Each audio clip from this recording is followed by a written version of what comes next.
आज का हमारा टॉपिक है production function in the long run, यानी कि दीर्घकाल में उत्पादन फलन। शॉर्ट रन पीरियड में प्रोडक्शन फंक्शन को हम लास्ट वीडियोस में स्टडी कर चुके हैं। तो जैसा कि आपको नाम से पता चलता है, लॉन्ग रन यानी कि दीर्घकाल। ये लॉन्ग रन जो पीरियड है वो इतना लंबा होता है कि इसमें एक बिजनेस फर्म, या कह सकते हैं जो फैक्टर्स क्या करती है वो business firm, factors of production में चेंज कर सकती है। यानी कि अगर इसको हिंदी में हम समझें तो एक व्यावसायिक फर्म या जो उत्पादक है, यानी कि जो प्रोड्यूसर है, वो फैक्टर्स ऑफ प्रोडक्शन यानी उत्पादन के जो भी साधन होते हैं उनकी मात्रा में परिवर्तन कर सकता है, चेंज कर सकता है। यानी इतना लंबा पीरियड होता है कि जो फिक्स फैक्टर्स हैं वो भी वेरिएबल हो जाते हैं। अब ये जो factors of production long run में स्टडी करने के लिए एक न्यू टेक्निक का यूज़ किया जाता है। अब क्या है ये टेक्निक, इसके बारे में स्टडी करते हैं। तो इसमें सबसे पहले हम आज स्टडी करेंगे आइसोक्वेंट्स के बारे में।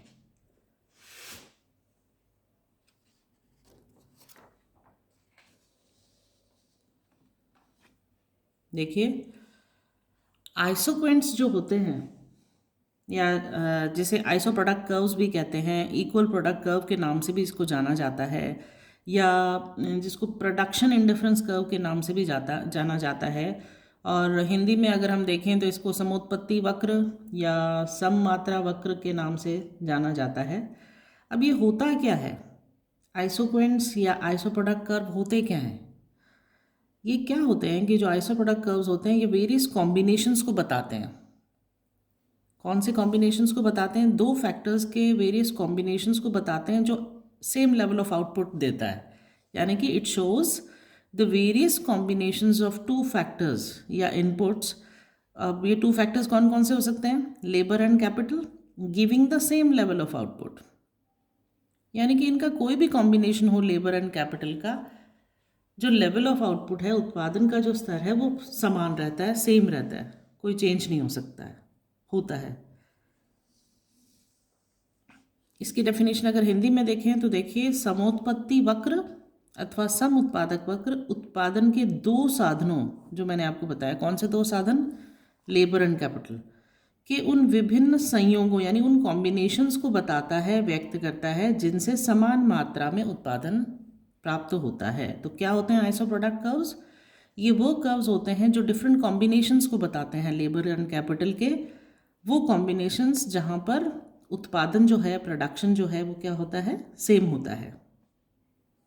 जब इस आईसी कर्व को बनाते हैं हम, आइसो प्रोडक्ट कर्व या बोलें, या फिर इसको प्रोडक्शन इंडिफरेंस कर्व बोलें, जब इनको बनाते हैं तो ये क्या बताता है हमें? इस कर्व के ऊपर जो प्रदर्शित उत्पादन के साधनों के कॉम्बिनेशंस को बताता है कि किसी भी कॉम्बिनेशन को अगर आप चूज़ करते हैं तो समान मात्रा में उत्पादन यानी कि प्रोडक्शन पॉसिबल होता है। अर्थात उन कॉम्बिनेशंस के बीच जो प्रोड्यूसर है उसको कोई डिफरेंस नहीं पता चलता, उसके लिए वो बराबर होते हैं सारे कॉम्बिनेशन, चाहे वो अब ये कैसे होते हैं कॉम्बिनेशन, ये इसको हम ग्राफ से समझेंगे। अभी फ़िलहाल इसको समझिए कि इसका मीनिंग क्या है। इसका मतलब ये है कि आइसो प्रोडक्ट जो कर्व है वो डिफरेंट कॉम्बिनेशंस को बताता है फैक्टर्स के, यानी कि कौन से फैक्टर्स हम यहाँ मानते हैं? लेबर एंड कैपिटल को। और जो भी फैक्टर्स है, जिन भी कॉम्बिनेशंस को लेते हैं, वो सेम लेवल ऑफ आउटपुट देता है, यानी कि उत्पादन जो होता है, प्रोडक्शन जो होता है, वो सेम होता है वहाँ पर। ये डिफरेंट कॉम्बिनेशंस को बताता है जिनसे सेम क्वांटिटी में प्रोडक्शन प्राप्त होता है। तो ये है आइसो प्रोडक्ट कर्व या आइसोक्वेंट कर्व्स। इसको हम एक टेबल से भी समझ सकते हैं। तो देखते हैं एक टेबल के द्वारा।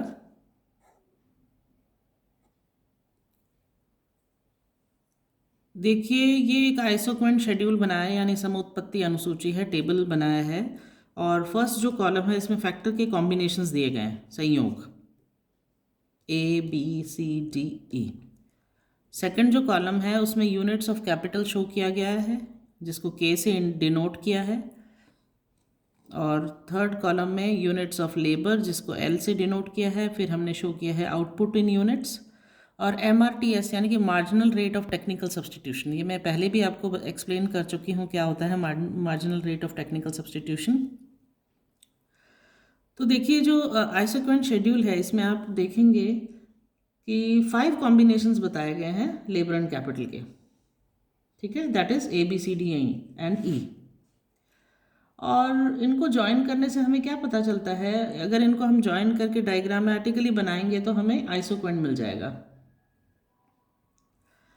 सबसे पहले तो आप देखिए कि लेबर की ए पॉइंट पर लेबर की कितनी क्वांटिटी यूनिट्स यूज़ की है 1, कैपिटल की 15, और इनसे जो प्रोडक्शन हुआ है वो है 100 यूनिट्स। अगर आप बी पे देखें, बी कॉम्बिनेशन पे, तो 10 यूनिट्स ऑफ कैपिटल यूज्ड है, 2 यूनिट्स ऑफ लेबर यूज्ड है and the production remains the same, ठीक है, 100 ही रहता है वो।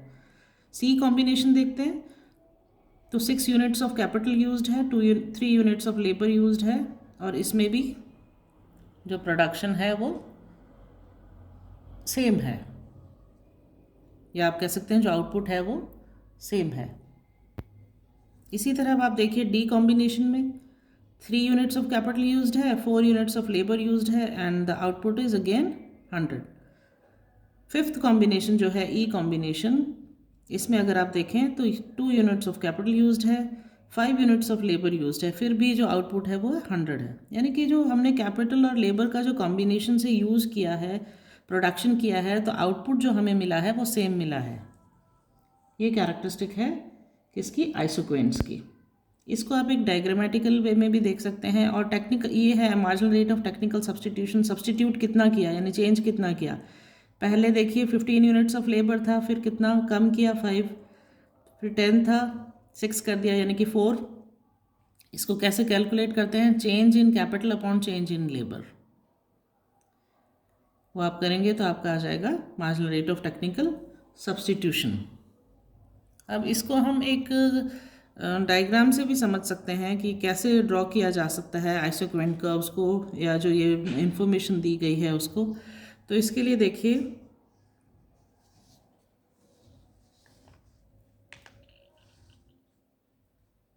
एक इंडिफरेंस मैप से समझाया गया है। ओ एक्स एक्सेस पे लेबर शो किया गया है, ओ वाई एक्सेस पे कैपिटल शो किया गया है।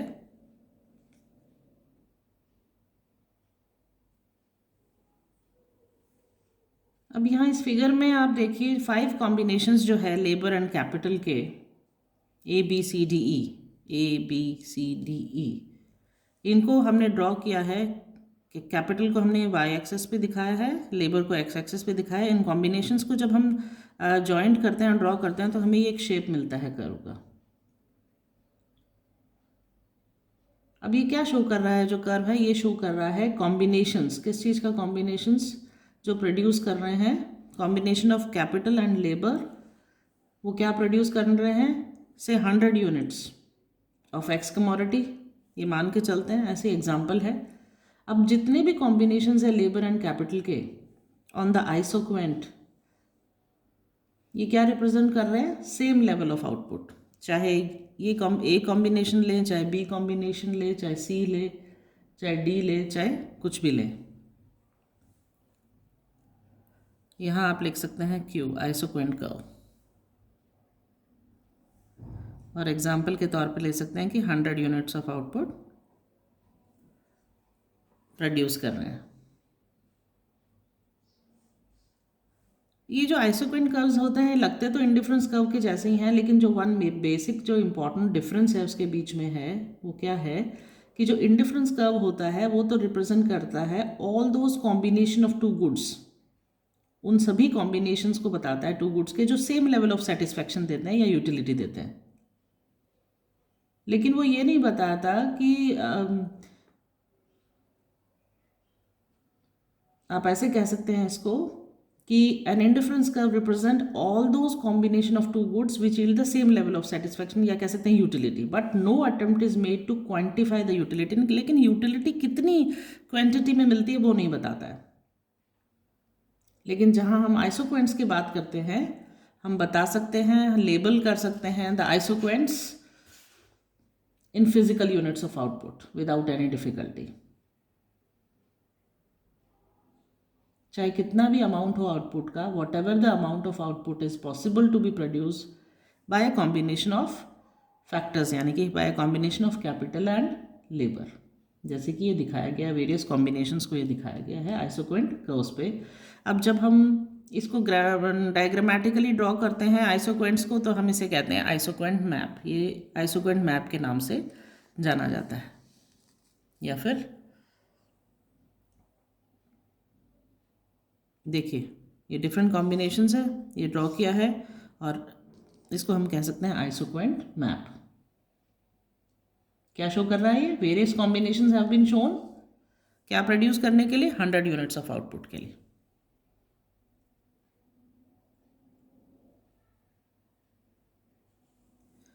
और आइसोक्वेंट मैप के लिए क्या होगा कि ये जो एक कर्व है आइसोक्वेंट का, ये बहुत सारे कर्व्स बन जाएंगे यहाँ पर 1 2 3 4। इसको मैं नेक्स्ट वीडियो में डिटेल में एक्सप्लेन करूँगी आइसोक्वेंट मैप के बारे में।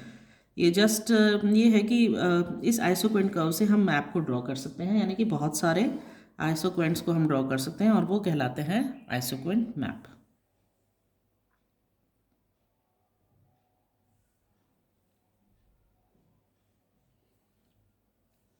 यहाँ आप इसको सिर्फ आइसोक्वेंट ही कह सकते हैं, एक बार मैप को ना कहें, क्योंकि मैप मतलब होता है एक आइसोक्वेंट से ज़्यादा कर्व्स।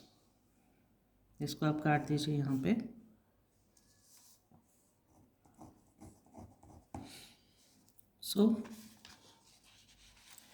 ये था आइसोक्वेंट शेड्यूल। एक बार फिर से देख लीजिए क्या होता है आइसोक्वेंट कर्व। वो कर्व जो हमें क्या बताता है? Combination of factors of production बताता है कि कोई भी कॉम्बिनेशन जो हम लेते हैं, सेम लेवल ऑफ आउटपुट वो हमें प्रोवाइड करता है। और आइसो प्रोडक्ट कर्व को हम इक्वल प्रोडक्ट कर्व भी कहते हैं। प्रोडक्शन इंडिफरेंस कर्व के नाम से भी हम इसको बुला सकते हैं, यानी कि समोत्पत्ति वक्र, सममात्रा वक्र। आइसोक्वेंट मैप्स के बारे में हम नेक्स्ट वीडियो में स्टडी करेंगे।